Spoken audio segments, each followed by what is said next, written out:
David, il veut que je commente ma bibliothèque, mais pour être franc, je ne sais pas trop quoi dire. C'est bien ordinaire. La plupart de ces livres-là, ils ont été publiés dans les années 60-70, puis la plupart des gens les ont déjà vus avant. Ça commence par en haut. C'est quoi que tu as comme livre ici, là? Ben, il y a des classiques russes là-dedans. OK. François Mauriac, que je n'ai jamais lu. Il y a ce dictionnaire des auteurs français que je me servais comme référent. Il y a Tolstoï, que j'ai jamais lu, parce que les classiques russes ne m'intéressent pas, à part leur valeur. Bon. Ça, c'est un couple, à une certaine époque, qui écrivait des petits romans d'amour là, pour les jeunes filles. Je ne les ai jamais lus. Encore la cousine bête de Bach. Regarde, Berthold, il ne faut pas passer la nuit là-dessus. Je ne les ferai pas toutes nommer un par un. Par contre, c'était de voir un petit peu globalement dans ta bibliothèque. Qu'est-ce que tu as comme section? Dans le sens, là, ici, je vois le signe nazi, là. Oui, c'est l'histoire. Ça, c'est la vie fantastique de Hitler. Bon, ben, disons que c'est pas. J'en fais pas. Bon. Oui, ça, je l'ai lu. C'est pas mal fantastique. Fait que dans le fond, il y a des livres, bon, par rapport à Adolf Hitler, mais tu as d'autres choses, encyclopédie de l'art, encyclopédie des symboles. Ben, ça, je m'en servais comme référent. OK. Quand, mettons, là, que je cherchais, ou que je voyais des fois là, certains tableaux à vendre, puis j'avais besoin de référents, ou que je voyais des choses inspirées de certaines choses. Encyclopédie des symboles, c'est pas à moi celui-là. Il y a mon dictionnaire d'éthique et de philosophie morale. Ça m'a coûté un prix de fou. Et puis, quelques mois après, j'étais sorti de la philosophie, si on peut dire. J'ai André Moreau juste à côté. Il va être très heureux d'être à côté du dictionnaire d'éthique et de philosophie morale parce que c'est son antithèse. Puis, ensuite, si on descend, ça, la série des mystères de l'inconnu. Une vieille collection des années 80 qui était à la mode beaucoup. Des choses à caractère paranormal, je vois vision et prophétie, les métamorphoses, voyage hors du corps. C'est ce que j'appellerais de la pop mystique des années 80.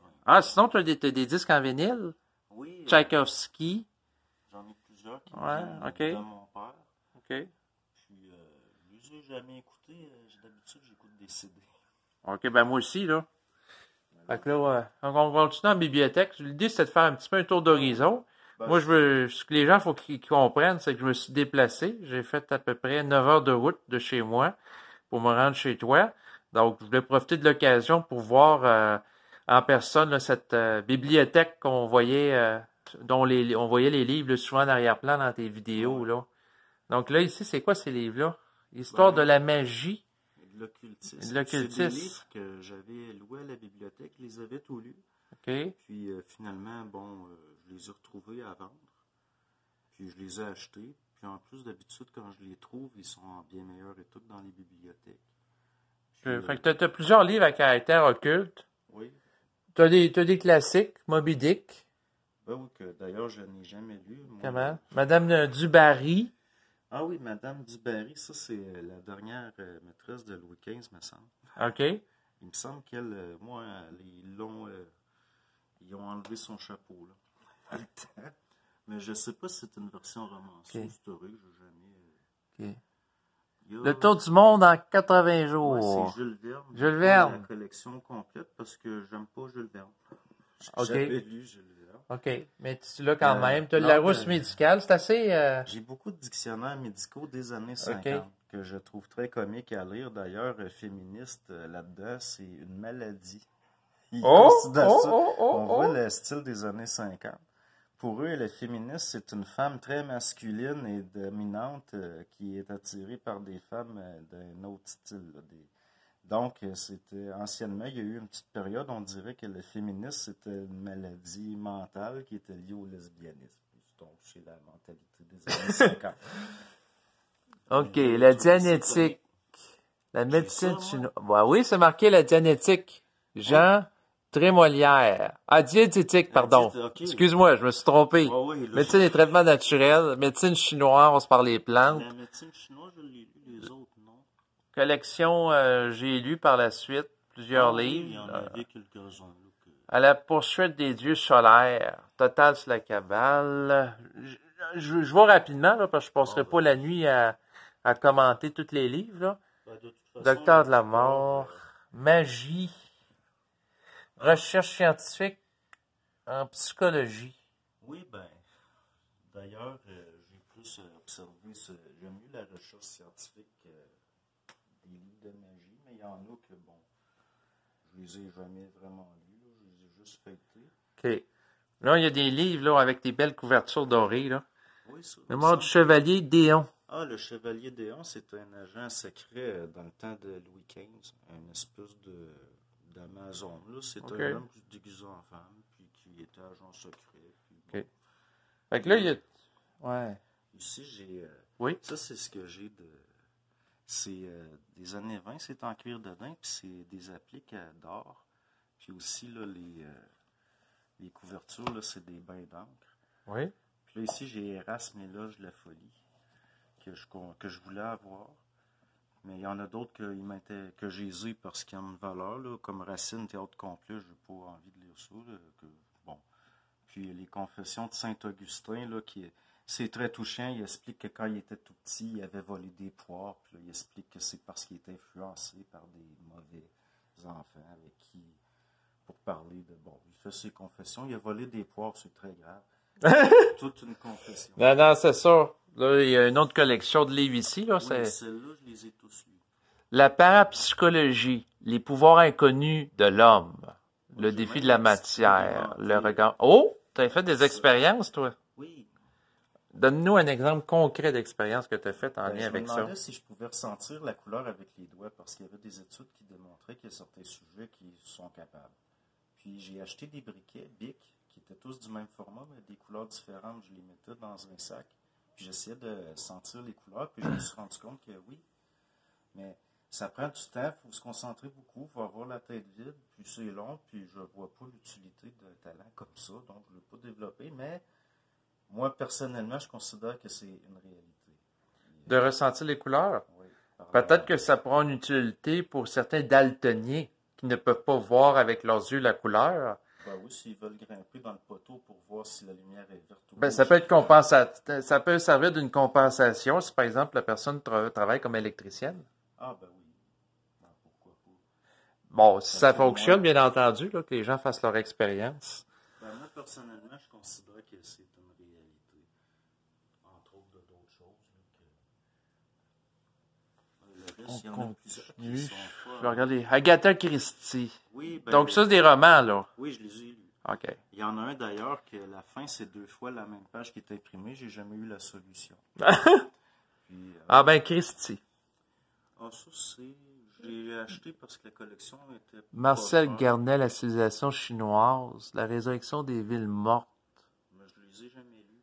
OK. T'as toutes sortes de collections. Ça arrive des livres de d'autres époques, là. Tu sais, on est en 2019, puis ça a l'air des livres qui viennent des années peut-être 70 ou... Ça, oui. Ah, ben, je trouvais ça récent, là. Mais OK. oui, on peut voir ça comme une autre époque. Ça dépend, là. C'est sûr que tout est reçu j'en sous forme ai, du récipient. Oh, je suis en train d'oublier quelque chose d'important, là. Ici, là, c'est marqué quelque chose. La genèse du réel, C'est pas partie le mien, 2. celui-là. Ça appartient à une autre personne, mais quand même, on peut voir là que c'est un livre par rapport, en 2 parties, par rapport à Bernard de Montréal. Donc, un livre de PS. Oh, Là, je pourrais pas dire, là, mais je pense que peu c'est une importe. compagnie. Je le reclasserai dans quelques secondes, là. Ensuite, histoire des littératures. Général des littératures. Donc, là, on a le romantisme Oui. de 1848 à nos jours. Antiquité et Moyen-Âge. Bon, comment ça sont placés à l'envers? D'habitude, je mets Antiquité, Moyen-Âge en premier, après Romantisme, après de 1848 à nos... Peut-être que quelqu'un les a lus et les a pas nécessairement remis dans l'ordre chronologique. En tout cas, peu importe. La nouvelle encyclopédie de la cuisine, rien de moins. Jeanne Benoît. Il y a une bonne recette là-dedans, d'écureuils au beurre blanc puis des galettes à l'ammoniac. C'est des recettes. Ensuite, on a Balzac avec la comédie humaine, rien de moins. Les classiques. T'as beaucoup de livres classiques, hein? Oui, puis pourtant, j'aime pas les romans. Donc, surprenant. Agatha Christie un peu. Ben, j'ai eu une passe que je l'ai lu. OK, un livre sur Louis XIV. Oui, j'en ai plusieurs sur Louis le roi Soleil, est-ce qu'il y a une raison particulière par rapport à ce choix littéraire? Ben, Louis XIV, c'est un personnage qui m'a fasciné longtemps. Oh, toi, t'es fascinable. Ah, ben oui. Ah, Je trouve que ce bonhomme-là avait tellement de front, il était tellement, un égo tellement démesuré que c'est un phénomène intéressant. Puis finalement, il a endetté la France quasiment jusqu'à aujourd'hui. Il a condamné ses successeurs, si on peut dire. C'est un homme qui était donc porté sur la dépense. Oui, énormément. OK. Son ministre Colbert en paniquait des fois. Là, mon docteur 1 et 2, médecine et hygiène. Oui, des vieux livres médicaux, encore des années 50, je pense. Astronomie, l'art et l'homme. Oui, Fait que, ce que je vois dans le fond par rapport à ta bibliothèque, parce qu'on a fait le tour, là, les gens peuvent voir qu'il y a plusieurs sections. Quoi qu'il en reste une petite ici, là. Ah, mais c'est pas à moi. Oh, OK, c'est une autre personne. Donc, en tout cas, tu vis en compagnie d'une grande quantité de livres, plus que chez moi. Et les constats que je fais, c'est que il y a beaucoup de romans, des livres de référence, comme par exemple le Larousse médical. Oui, qui est complètement désuet. C'est trop. Mais des fois, c'est intéressant de voir comment que la science médicale était perçue il y a quelques décennies. Sinon, il y a des livres, c'est sûr, par rapport à l'art qui sont présents. Ensuite, la philosophie. Oui, beaucoup. Est-ce que... Berkeley, par exemple. OK, le philosophe Berkeley? Oui, je sais plus où je les ai mis, mais je les ai tous. OK. Il y a il a fait un livre sur l'obéissance passive que je considère comme un véritable scandale. C'est incroyable de vouloir laver le cerveau comme ça de des jeunes gens. Leur dire que l'autorité vient de Dieu, qu'ils doivent obéir passivement à tout ordre qui vient d'une autorité au-dessus d'eux. Non, exactement. À ce moment-là, ça amène la personne à se soumettre à une autorité extérieure à elle. Ça ne l'amène pas à développer une volonté réelle. Et là, si j'avance, il y a encore des livres. OK. Mais c'est quand même des livres auxquels tu as accès. Oui, mais comme je ne lis plus depuis plusieurs années, je pense pas. J'ai cessé de lire. Puis, OK. Même d'écouter de la musique. Avant, je lisais un livre par jour. J'étais un bout de temps à un livre par jour. Y a-t-il une raison qui a fait que tu as cessé de lire avec le temps? J'ai plus la vibration de lire. Est-ce que tu as davantage une vibration à ce moment-là d'émission créative plutôt que d'absorber le contenu et les formes qui proviennent des autres codifiés sous la forme d'un livre? Non, parce que sinon, peut-être que ce serait moi qui en écrirais un. Exactement.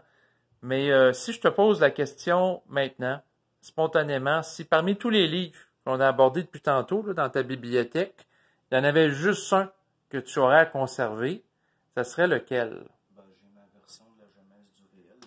OK, la Genèse. Première édition, mais elle est dans mon bureau. OK. C'est la seule que j'ai amenée dans mon bureau. OK, fait que le seul livre que tu conserverais parmi tous ces livres-là, ça serait la Genèse du réel? Ben, peut-être la suggestion mentale de Korovitz. Oh, il est où, là, celui-là? Ici. Parce que là, il y a deux rayons, là. Ah oui, j'en ai de cachés. Là. Oh, suggestion mentale. Oui. On va le montrer comme il faut, là. Non, il y a des gens qui vont écouter ça, là, qui veulent prendre en note la référence, là. Le médecin polonais, Julian Okorowicz. Okorowicz. C'est un O. Oui, c'est un médecin juif polonais. Pourquoi faire le choix de ce livre? Pourquoi? Parce que c'est un des livres que j'ai pu vérifier certaines choses empiriquement. Et qui est, je considère, encore en avance. Pourtant, ça date de la fin du 19e siècle. Donc, autrement dit, suggestion mentale, est-ce que ici tu fais référence à de l'hypnose? Oui, c'est un phénomène connexe. OK. C'est-à-dire qu'il est possible de communiquer télépathiquement avec un sujet sans qu'il le sache et il va penser que les pensées qui lui sont imposées viennent de lui. OK. C'est un phénomène qui est aussi à rapprocher de toutes les formes de manipulation. OK. Fait qu'à ce moment-là, on parle de suggestion hypnotique indirecte. Oui, mais pas parce que pour la suggestion hypnotique, il faut plonger le sujet dans un état, puis ensuite il faut le suggestionner, alors que la suggestion mentale, c'est complètement mental. OK. Il suffit là, de choisir un sujet, puis c'est comme quand vous êtes au cinéma, vous fixez la nuque de quelqu'un, puis il se retourne parce qu'il sent quelque chose. Ça, c'est de la suggestion mentale. Vous imposez votre présence à quelqu'un que vous avez choisi, puis vous allez voir que son système nerveux réagit. Ouais, ben on peut toucher quelqu'un à distance du regard, par une forme de palpation multidimensionnelle, étant donné que notre être ne se limite pas qu'à la dimension physique. Oui, puis il y a un autre livre qui est complémentaire, je dirais, qui est sur la puissance du regard. Le regard a réellement un effet. Puis je pense que c'est... non. À moins que ce soit lui. Ou non, c'est encore sur les phénomènes hypnotiques.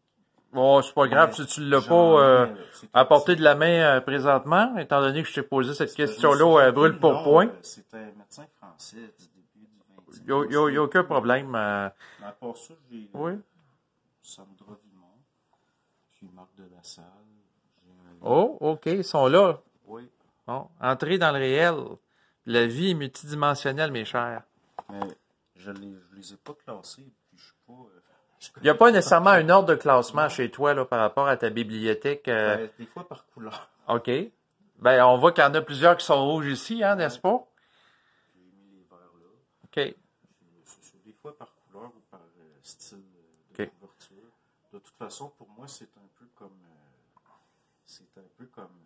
des billets dans un coffre-fort, dans le sens que j'ai pas besoin de les classer par numéro tiré. Puis c'est juste aussi que, bon, ben, des fois, je sais pas, je vais peut-être me remettre à lire, puis j'aurai au moins des choses. Parce que même les nouveaux que j'ai, comme dans le milieu du supramental, je suis pas porté à les lire. Puis c'est aussi, je suis plus porté à lire comme j'avais des centaines de CD, puis j'écoute plus de musique. Ça fait partie de... Les changements qui s'opèrent chez toi. Puis, au fond, c'est sûr que tu te détaches de certaines formes. Ben, c'est pas volontaire. Non, mais implicitement, le travail de l'énergie qui va se manifester ou tendre à se manifester en toi va avoir tendance à déloger les formes auxquelles tu pourrais donner de l'importance au passé, pour prendre la place.